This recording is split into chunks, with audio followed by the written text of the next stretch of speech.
Homeopathic दवाइयाँ लेते समय आपको किन चीज़ों का परहेज करना है, यानी वो कौन सी चीज़ें हैं, वो कौन से फूड आइटम्स हैं जो आप होम्योपैथिक दवाइयों के साथ नहीं खा सकते हो।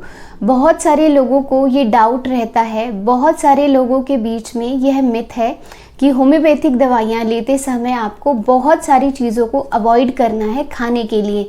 आपको स्मेल वाली चीज़ों को अवॉइड करना है, कच्चा प्याज, कॉफ़ी, चॉकलेट, दही, हींग की चीज़ों को अवॉइड करना है, आपको बहुत ज़्यादा मसाले वाली चीज़ों को अवॉइड करना है।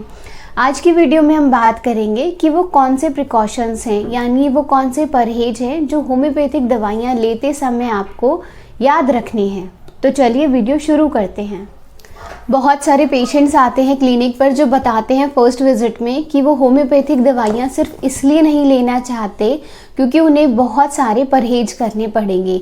वो कहीं से सुनकर आते हैं, कहीं से गूगल करके आते हैं और उन्हें लगता है कि होम्योपैथिक दवाइयों के साथ में उन्हें बहुत सारे परहेज करने पड़ेंगे, बहुत सारे प्रिकॉशंस करने पड़ेंगे, तो वो होम्योपैथिक ट्रीटमेंट स्टार्ट ही नहीं करते।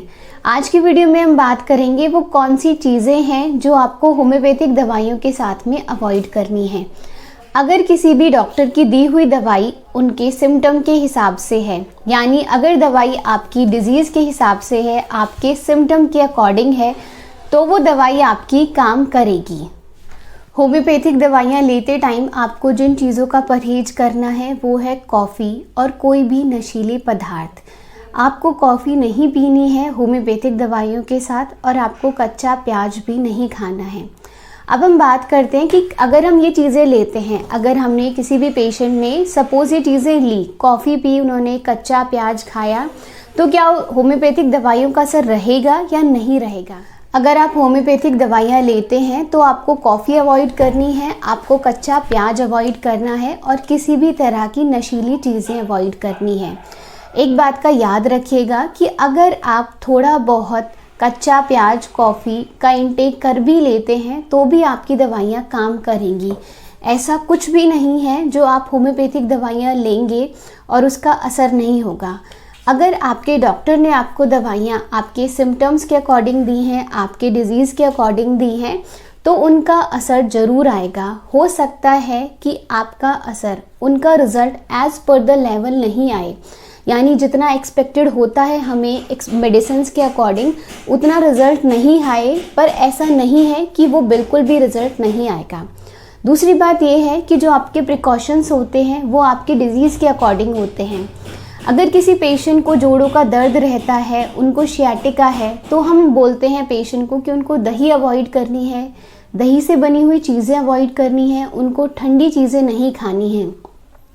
वो आपके डिज़ीज़ के लिए प्रिकॉशंस होते हैं, ना कि होम्योपैथिक दवाइयों की।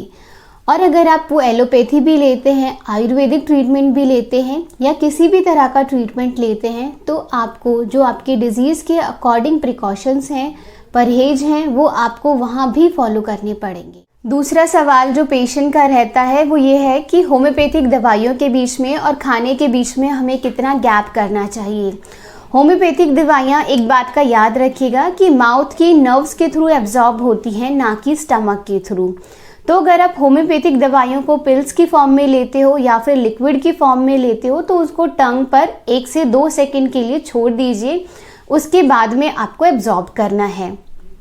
और आप खाने में और होम्योपैथिक दवाइयों में आधा घंटे का गैप कीजिए। वो गैप इसलिए क्योंकि आपका खाना जिससे एब्जॉर्ब हो जाए अच्छे से, और फिर उसके बाद ही आप होम्योपैथिक दवाइयाँ खाइए।